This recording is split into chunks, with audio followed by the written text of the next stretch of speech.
baby Quadrotorquosaur was a really cool concept for a Cars on the Road diecast, and I didn't expect to see it be released so soon after the show. The baby Quadrotorquosaur and the adult Quadrotorquosaurs are featured pretty prominently throughout the Dino Park episode of the series, and the baby variant specifically appears as a statue, I believe, in the museum, and also in the vintage film Mater is Watching. Something really nice about the baby Quadrotorquosaur is that Mattel has deemed it small enough to be released as a deluxe, so hopefully we see a regular diecast for it soon. The only problem is, we only have the color changer right now, which is really unfortunate. Since before Cars on the Road was even out, Mattel has been doing this unfortunate trend of releasing characters as color changers that aren't out as regular diecasts yet. Luckily, at this point, we've gotten most of the Cars on the Road characters that were color changers released as regular diecasts, but Cave McQueen and the baby Quadrotorquosaur from the most recent wave and the Road Rumbler McQueen from the last wave are all awaiting regular diecast releases, and it's just getting really annoying. I guess it is, a clever business tactic. Having these characters released exclusively as color changers will make people want to buy the more expensive color changers before they buy the regular diecasts, or, it may be completely unrelated to that, and they just decided, hey, we'll make these as color changers, that'll be pretty cool. We'll do the diecasts eventually. It might not be some sort of scummy business tactic, it could just be them wanting to do these as color changers, or it could have been a mandate from Disney saying, hey, make these the color changers, and then make these other ones as the regular diecasts. These two cars seem pretty accurate to their show counterparts, unlike the Road Rumbler McQueen released a few months back, who was highly inaccurate to the show. But if you want to get the Cave McQueen or the baby Quadrotorquosaur, because they don't have regular diecasts yet, if you want to use them as a stand-in, then I'd say, it'd probably be better to not waste your money on just the color changers and wait for the regular diecast to come out. But, if you want to get these because there isn't a metal one out yet, Cave McQueen seems pretty accurate to the show.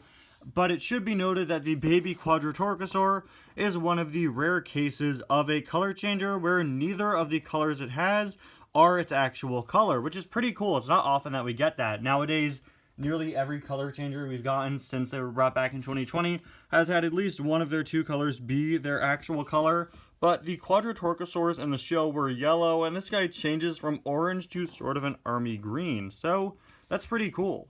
Anyway, guys, welcome back to yet another review. Today we're going to be taking a look at the baby Quadrotorquosaur color changer from Cars on the Road. Now, before I said, don't waste your money on the color changers when you could buy the regular diecasts, I have nothing against the color changers, and I really like them. I'm just saying, if you only want to get these because their regular diecasts aren't out yet, I'd say probably wait for the regular diecasts to be out. I got these because I really do like the Cars color changers. I think they're really fun. Absolutely love the baby Quadrotorquosaur's artwork here. It just kind of looks like the faces all the dinosaurs have on their statues. He looks so bored. He's just really bored. Got the color changers logo there. Of course, he's being sprayed with water to change colors. The cold water will change him to this sort of orange color, and the warm water will change him to this sort of green color. Again, interesting that neither of them is the show accurate yellow, but, that sort of gives you options, right? And then when the regular diecast comes out, then you have something a bit different. Of course, with all of the Cars on the Road releases, you have this map design behind the bubble. And now here is the baby Quadrotorquosaur out of the package. Of course, we have no regular Quadrotorquosaur diecast just yet to compare it to in terms of size, but this guy is a pretty big... Oh, look at that face. Oh, that face is... That's incredible. Wait, that's such a good face. Look at that. He is just...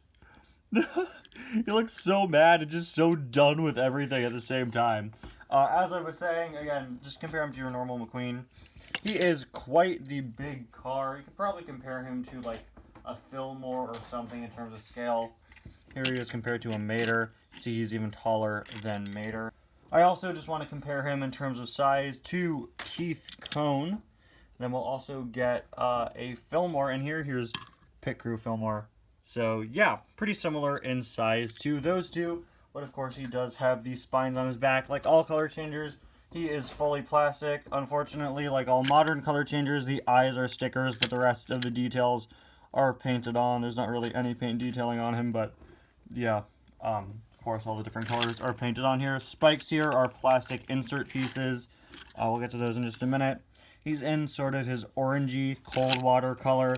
Very strange two colors for this guy. It's not really a regular orange, and the green isn't really a regular green, but that definitely makes it stand out a bit.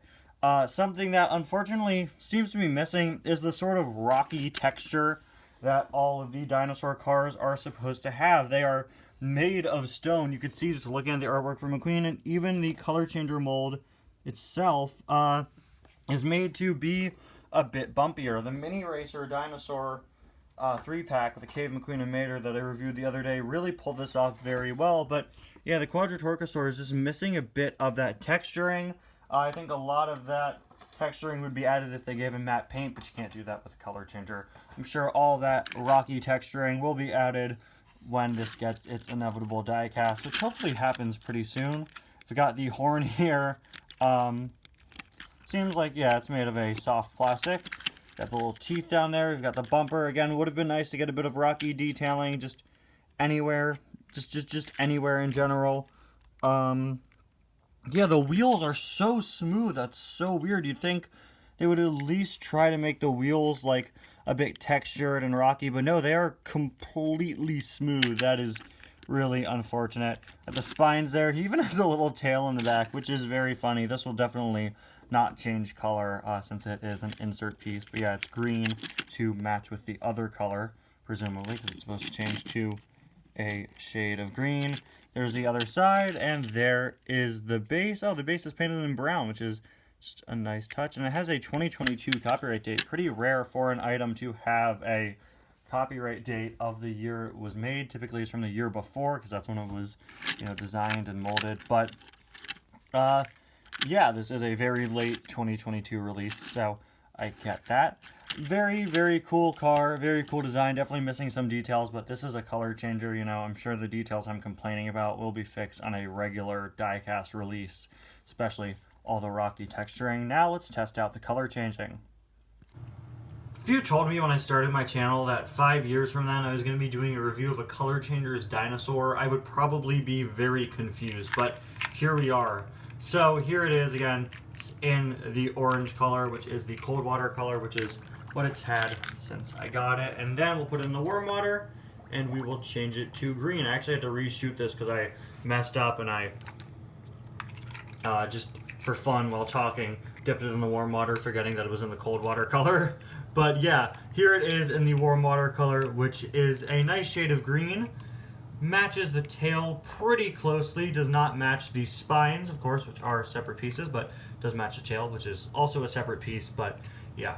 Something that I really like about the colors they chose for this, I really do like the fact that they chose two colors that it doesn't have in the show. That's something that I wish they did more for color changers. Nearly every color changer since when they brought them back in 2020 has had one of its two colors be an actual color that it has, and I just like when they do two random colors. But I really like that both of the colors included are sort of earth tones. You have this very earthy brownish almost orange, and then this very earthy green.